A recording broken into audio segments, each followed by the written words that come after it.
Eto, nakikita nyo tong 3-way na to. Nakikita nyo yung magic na yan. Yan. Diba? Ang lupit ng nag-magic yan. Oh.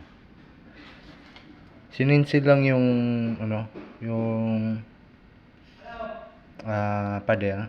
Tapos, ayan lang yung mga wire, nakadikit sa semento. So, nag-bonding na siya dito, hindi pa niya naisip na maglagay ng Amco box. No, para mas safe. Kasi kung ganito kasi delikado to eh. Hindi ko alam kung talagang electrician ang gumawa nito. Siguro electrician kasi alam niya yung sistema. No? Siguro nakalimutan niyang nagpabili siya ng molding. Tapos kalimutan niyang pabili ng Amco box o hindi niya kilala yung Amco box. Kahit man lang utility box kung kilala niya sana.